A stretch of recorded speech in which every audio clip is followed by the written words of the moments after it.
Hey there, YouTubers. Thanks for tuning in, and welcome back to the bunker here. Wanted to talk about technology today, technology and prepping, which I'll admit my opinion on is evolving. And I've been one of those guys that's been a little anti-technology in my prep. Back to the basics, back to paper, back to pen. I'm a ham radio operator, so I mean that's a bit of technology, but it's kind of old school. It doesn't use the internet. It doesn't use cell phone technology. I don't really need other people's involvement to use it and use it to its fullest effect. Well, I'm subtly changing on that. And believe it or not, it actually started with ham radio. There's a technology called Echolink that uses the internet to connect distant amateur radio repeaters. And on a recent drive, I was visiting family, and while driving through Champaign, Illinois, I was on the local Echolink repeater talking to my cousin in far southern Illinois, and at least partially over the internet. It was going through the local repeater. I was broadcasting over the air. It was hitting the local repeater, being sent over the internet then, directly to, I don't remember if it was his cell phone or his tablet that I was talking to him on. And I could hear him, he could hear me. We were using all the proper protocols. It was really neat. And so my opinion is changing a little bit, and it's moving around. And one of the first technologies I want to talk about, well, this isn't exactly new technology. Books have been around for a little while. But I get a lot of books, I buy a lot of books, I read a lot of books, and they're heavy.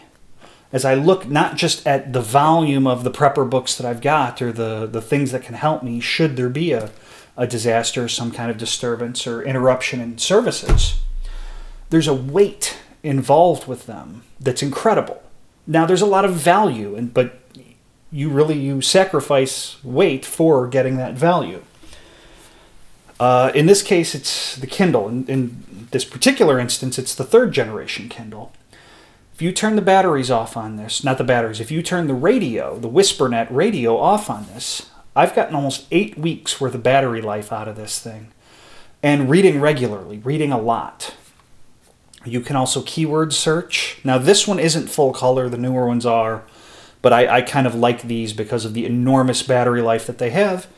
And it weighs a few ounces. It's this small. It'll fit in almost anything, and it's not costing you any weight. And you can not only put these 3 individual books in it, but hundreds and hundreds more. In the same vein, there's tablets. In this case, it's a fairly small tablet. This is a Nexus 7. It's a GPS. It's an audio recorder. It's a video recorder. Frankly, it's a pretty decent GPS. You can do a lot with it. You can store all of the Kindle books on it. You can have a lot of material at your fingertips with almost no weight and almost no size.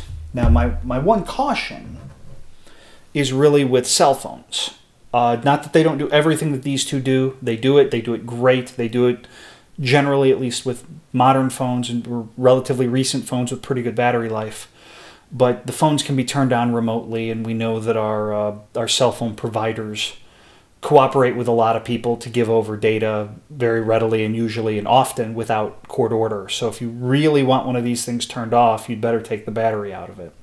But like I said, it's actually a really decent GPS, and I used it on a recent hiking trip, and I brought it frankly kind of as not a joke, but let's just see how good this really is, and is it going to do the things that I want it to do for me? And it wasn't perfect, but it did a really good job. Flashlights. I don't think we can find a prepper that doesn't absolutely love flashlights. If you are the first prepper that doesn't like flashlights, put a comment in the comments, and I'll stand humbly corrected, because I think all preppers love flashlights. And there's really been a revolution in flashlights in the last couple of years, and especially for the preppers out there that are pretty old school and using old school stuff, you might want to think about some of these new ones. Not only does the LED not generate or generate relatively little heat, still some heat, but they get tremendous battery life, and they're incredibly bright. So this little flashlight has the lumen output of what a 6D mag light used to do. Now, why would you need a mag light now when you can have a flashlight that's this small and runs for hundreds and in some cases thousands of hours on 1 or 2 batteries? Now, admittedly, the batteries are a little bit of an issue. Both of these use AAA batteries. I prefer it when they use AA batteries, and some of them will still use, especially some of the tactical lights, will still use fairly obscure, like kind of camera batteries. So I usually recommend that you kind of avoid those. But to be honest, if you can keep a few spare batteries around, then why not? The lights are fantastic. I don't have my Surefire down here. I love my Surefire. That is an absolutely wonderful light. Again, technology. I hope that the viewers at home are looking at this going, oh my God. This is a toy. My wife bought this for me 2 Christmases ago. And she saw it, she thought it was neat, she thought I would dig it. I take the packaging off at Christmas and I groaned. I'd been talking about wanting some night vision, and she bought me a toy night vision from Toys R Us. And you know, it's one of those things where you just die a little bit on the inside. Well, goofing around with it, later that afternoon I put the batteries in it, powered it up, and holy crap. This is not fantastic night vision by any stretch of the imagination, but it is actual working night vision for $25. Now, are you going to want to take this in the field and use it to hunt with or protect yourself? Well, certainly not to hunt with unless you absolutely had to, and hopefully not to protect yourself unless you absolutely had to. But if you had to get into a basement in a power out situation and find somebody and get them out, believe it or not, this really works. And I still don't have a good set of night vision, mostly because it's very expensive. I'm not going to spend $300 on night vision, and that's cheap night vision. You can spend thousands of dollars on night vision if you want the Gen 3 stuff. In this case, it's a toy. It's made by, it's called the iClops, by the way. And you can buy it at Toys R Us. There's a spy line of toys. And again, it's toys. It's all junk. But that is night vision that actually works. I wouldn't want to go up against soldiers that had tactical night vision because you'd die horribly and then your batteries would run out.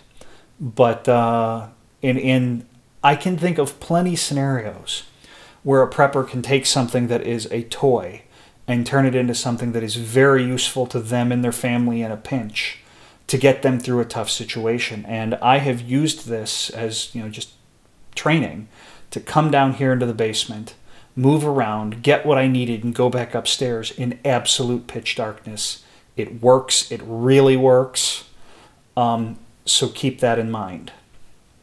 And lastly, something I wanted to talk about was emergency plans and technology, which everybody knows what this is. It's a USB flash drive. And you go to a conference or a trade show or something, they're handing these things right to you. They're small. They're universally accepted. There isn't a computer that you can't plug it into that doesn't already have the drivers to make the things work. Now, this is a cheap one. This is pretty much a gimme. They make better ones that have encryption on them. They make them that are tough. I know I've seen one that comes encased and you can run a tank over it, and it's fairly expensive. It's over $100, but it's everything you can think that it would be proof to. It's tank proof. It's supposedly EMP proof. It's all of these things, and it still retains all your data. But I guess getting back to it, you have your family's plan, and hopefully you train with it. Hopefully you practice with it. Hopefully you kind of get people involved with it and tell your family, this is in the event of an emergency where we can't talk to each other. These are the steps that we're going to do so that we're all consistent, so we're not wondering what's going on. But when you've got that, and I recommend that you have that in your go bag or you have that in your get home bag, that's a really good idea to have it on paper. It's also a really good idea to have an electronic copy of it, because when that paper copy gets wet, it very well may be destroyed. In addition, a lot of people say, well, you need to carry copies of all your important documents. And I think that is true to a degree. But when we start, like your social security number or your social security card or your passport or your driver's license or your, again, we're in Illinois, so we have a FOID card for firearms ownership. Not all states have those, but some do. And I mean, those are things that you're going to want to have on paper with you in case you need to hand them over to the authorities and say, listen, I lost my wallet, but here's copies. I have copies of my credit card, and particularly the front and the back. If you need to buy something, you still have that opportunity available to you. But have scans of them. But there are documents that it's much harder to carry with you. Your mortgage paperwork. Last time I refinanced, the stack of paperwork was about that thick. You sign your name 1,000 times, and everybody's done this, and it's tough to carry your mortgage paperwork around with you. There's going to be other things you should probably have on there. If you really get carried away, it can even be things like manuals to your furnace.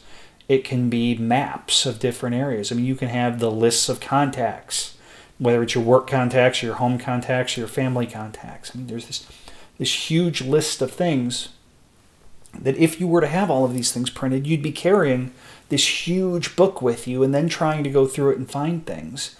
And, maybe that's worth having in the car, but there's two reasons. One is there's a certain amount of operational security. You wouldn't want to lose that. You wouldn't want to lose access to it or allow somebody else to get access to it. But then in addition, if you're in a situation where you just cannot have the weight, then it's something where all of that weight has now been reduced to an ounce or two, and put it in a Ziploc bag and put it in your go bag or put it on your person, and all of a sudden you've got everything that you need, that push come to shove and you really need to get a hold of something, you've got it. Apologize, this has been a little bit scattered, but as always, I really am looking for comments. I'd really like to hear what you have to say on the topic. And again, this is just a quick grabbing of some of the technology that preppers can use, whether it's to communicate or whether it's to take documents with you or even have, an advantage during the actual disaster and not just after or not just in prep too. So leave comments and be safe, and we'll see you again real soon.